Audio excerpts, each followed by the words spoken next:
ख्वाबों की सरजमीन जापान में खुशामदीद, जहाँ हर काम इंसान नहीं टेक्नोलॉजी करती है, जहाँ तरबूज की कीमत गाड़ियों से ज़्यादा है, जहाँ बच्चे झाड़ू पकड़कर अपना क्लासरूम संवारते हैं, जहाँ ज़मीन हिलती है, समंदर चढ़ते हैं, मगर यहाँ की कौम डगमगाती नहीं, जहाँ ज़लज़ले आजमाइश है और तरक्की जवाब, जहाँ अख्तरा हर दिन जन्म लेती है और दयानतदारी ईमान का हिस्सा है, जहाँ खेतों में रोबोट हल चलाते हैं और अदालतों में भी रोबोट इंसाफ करते हैं, जहाँ टॉयलेट भी स्मार्ट है और सड़कें बर्फ़ में भी गर्म, जहाँ मुस्कुराने के मुकाबले होते हैं और हवाई टैक्सियाँ ख्वाब को हकीकत बनाती हैं।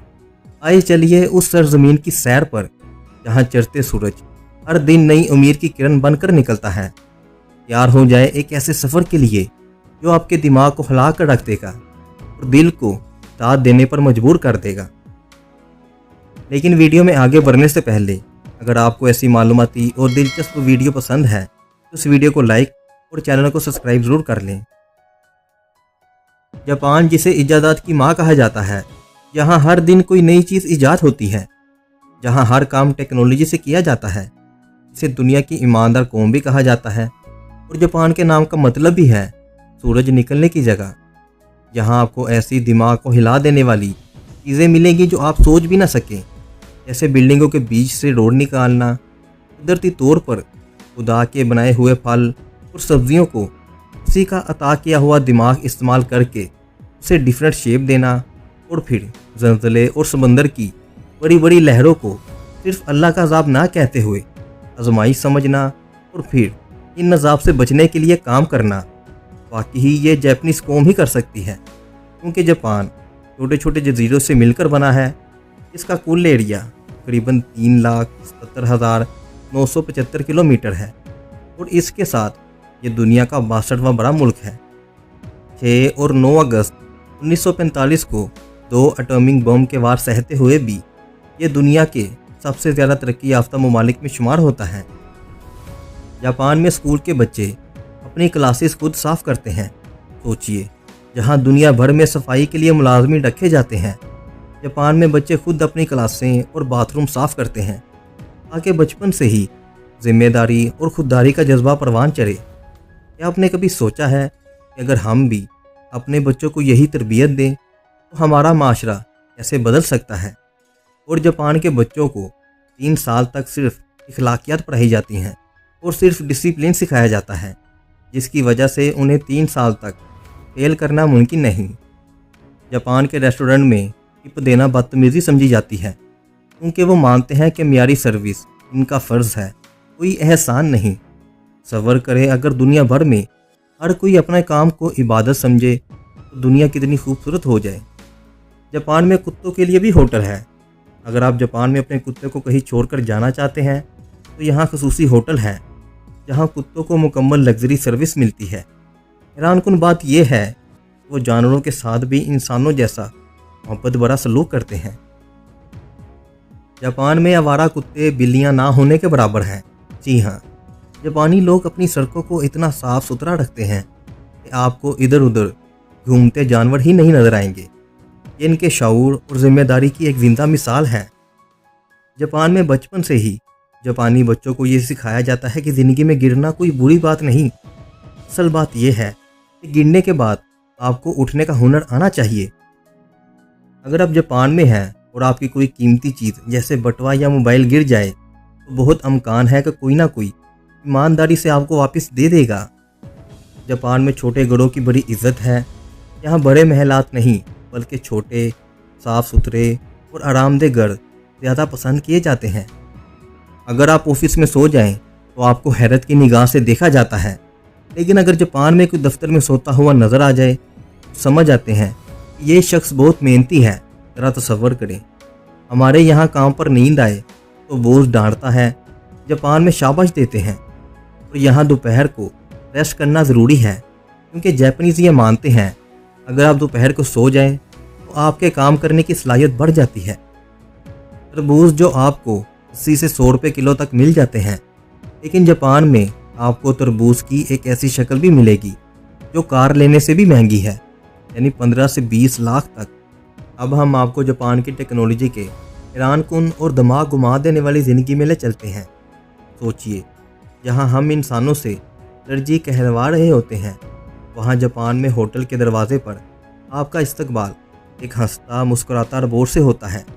क्या आप तैयार हैं ऐसे मुस्तकबिल के लिए जहां इंसानों की जगह मशीनें आपको खुशामदीद कहें? जापान में दुनिया की तेज़ तरीन ट्रेन चलती है। ये बुलेट ट्रेन 600 किलोमीटर फी घंटे की रफ्तार से उड़ती है। जी हाँ, चलती नहीं, हवा में तैरती है, और वो भी मकनातीसी कुव्वत से। सोचिए, इतनी रफ्तार पर आप एक शहर से दूसरे शहर की मुसाफत चाय का एक कप ख़त्म होने से पहले तय कर सकते हैं। यहाँ तक कि जापान के टॉयलेट भी स्मार्ट होते हैं। जी हाँ, गर्म सीट, खुद कार सफाई, खुशबू छिड़काओ और म्यूज़िक बजाने वाली टेक्नोलॉजी के साथ। जहाँ दुनिया में लोग अच्छे इंटरनेट के लिए तरस रहे होते हैं, वहाँ जापान में बाथरूम भी आपको वीआईपी फील करवाते हैं। पूरे जापान में हर चंद कदमों के फासले पर वेंडिंग मशीन लगी हैं, जहाँ खाने पीने, कपड़े, यहाँ तक कि किताबों तक एक बटन दबाकर हासिल कर सकते हैं। जापान में रोबोट भी किसान हैं। खेतों में अब इंसान कम और रोबोट ज़्यादा काम करते हैं। खेतीबाड़ी, फसलों की निगरानी, यहाँ तक कि फल चुनने का काम भी खुद कार मशीनें संभाल रही हैं। सोचिए, वो दिन दूर नहीं जब किसान खेतों में बैठकर सिर्फ बटन दबाकर सारी फसल तैयार कर लेगा। जापान की फ्रिज, जब दूध या अंडे ख़त्म होने वाले हों तो जापान की फ्रिज खुद ही सुपरमार्केट को ये ऑर्डर दे देती है। ज़रा तसव्वुर करें, आप घर बैठे आराम से फिल्म देख रहे हो और फ्रिज खुद ही आपकी कमी को पूरा कर दे। मुस्तकबिल यहाँ आ चुका है। जापान के रोबोट जज, मुस्तकबिल की अदालतों में शायद फैसले इंसान नहीं मसनूई जहानत वाले जज सुनाएंगे। ज़रा सोचे कैसा हो अगर इंसाफ देने वाली हस्ती जज्बात नहीं बल्कि खालिस अक्ल पर फैसला करे। सर्दियों में बर्फबारी के बाद भी जापान की सड़कें साफ और महफूज रहती हैं, क्योंकि इनमें हीटिंग सिस्टम लगा होता है। जब हम बर्फबारी पर गाड़ी फिसलने से डरते हैं, जापान वाले बड़े मज़े से सफ़र कर रहे होते हैं। जापान में हवाई टैक्सियों की तैयारियां जारी हैं। जी हाँ, जल्द ही आप जापान में उड़ती हुई टैक्सियों में सफ़र कर सकेंगे। कहीं जाना हो बस ऐप से बुक करें और सीधा आसमानों की राहों में रवाना। और ये मैं आसमान की ऊंचाइयों में बहुत ऊंचे, पूरा कोहरा ही कोहरा। जापान में चेहरा पहचानने वाले एटीएम भी लग चुके हैं। यहाँ पासवर्ड या कार्ड की ज़रूरत नहीं, सिर्फ अपना चेहरा दिखाएं और पैसे निकाल लें। बुढ़ापे में तन्हाई का इलाज भी जापान ने निकाल लिया है। रोबोट जो ना सिर्फ बातें करते हैं बल्कि बीमारियों की देखभाल भी करते हैं। जापानी लोग बस या ट्रेन में खड़े होकर भी सोने का फ़न जानते हैं, और हैरत की बात यह है कि अपने स्टेशन पर आंख भी खोल लेते हैं। जापान की सड़कें साफ़ होती हैं, लेकिन डस्टबिन कम ही दिखाई देते हैं। लोग अपना कचरा खुद साथ ले जाते हैं ताकि शहर साफ रहे। दुनिया के डिप्रेस्ड मुल्कों की बात करें तो जापान उसमें पहले नंबर पर आता है। यहाँ पर आपको माँ बाप, बेटा बेटी, बीवी रेंट पर मिल जाएगी, जो आपके साथ वैसे ही रहेगी जैसे आप चाहेंगे। जापान में कार की तादाद बहुत ज़्यादा है और यहाँ कार भी बहुत सस्ती है। और जापान में सबसे ज़्यादा कार भी बनाई जाती है। टोयोटा कंपनी जो तीसरे नंबर पर सबसे ज़्यादा कार बनाती है, जो जापान में है।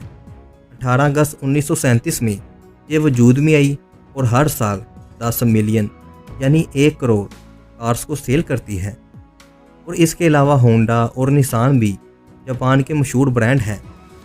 जापान की आबादी तकरीबन 12 करोड़ 25 लाख अफराद पर मुश्तमिल है। जापान की सरकारी ज़ुबान जापानी है। दुनिया में सिग्नल सब्ज़ कलर का होता है, मगर जापान में ब्लू कलर का, क्योंकि जापानी में नीला और सब्ज़ एक ही तस्वर में आता है। क्या आप जानते हैं कि जापान ज़मीन के सबसे ज़्यादा मुतहरिक जगहों में से एक है। यहाँ हर साल तकरीबन 1500 ज़लज़ले आते हैं। जी हाँ, आपने सही सुना। जापान का ये कुदरती कमाल बहरुल काहिल के आग के दायरे में वाक़या होने की वजह से है। सोचिए, अगर आप वहाँ रहे तो ज़मीन की हरकत आपके रोज़मर्रा का हिस्सा बन जाएगी, और फिर भी जापान ने इसके साथ ज़िंदा रहना सीख लिया है। जापान वो वाहिद मुल्क है जहाँ पर मोबाइल फ़ोन का इस्तेमाल दुनिया में सबसे ज़्यादा है। जापान का दारुल हुकूमत टोक्यो दुनिया का सबसे साफ़ सुथरा शहर समझा जाता है। यहाँ के शहरी अपने शहर को साफ रखने के लिए बहुत मेहनत करते हैं और शहर की सफाई में हर फर्द का हाथ होता है। तो ये था वो जापान जहाँ मेहनत, दयानत और लगन ने जंगों के जख्मों को तरक्की की चोटियों में बदल दिया। जहाँ बच्चे सफाई से तरबियत पाते हैं, जहाँ बैंक भी चेहरा पहचानते हैं, जहाँ रोबोट किसान भी हैं और दोस्त भी, जहाँ दिल छोटे घरों में और ख्वाब बड़े आसमानों में बसते हैं, जहाँ हर नई इजाद मुस्तकबिल का दरवाज़ा खोलती है और हर मुस्कुराहट दिल जीत लेती है। यही है जापान, चमकता सूरज, उड़ती ट्रेनें, मुस्कुराते रोबोट और इंसानियत का जिंदा सबूत। अगर आपको ये जापानी सफ़र पसंद आया हो तो दिल से लाइक की सूरत में एक मुस्कुराहट भेजें और नई दुनिया की सैर के लिए हमारे साथ जुड़े रहें, क्योंकि हर अगली कहानी एक नए हैरान कुन सफ़र की शुरुआत है।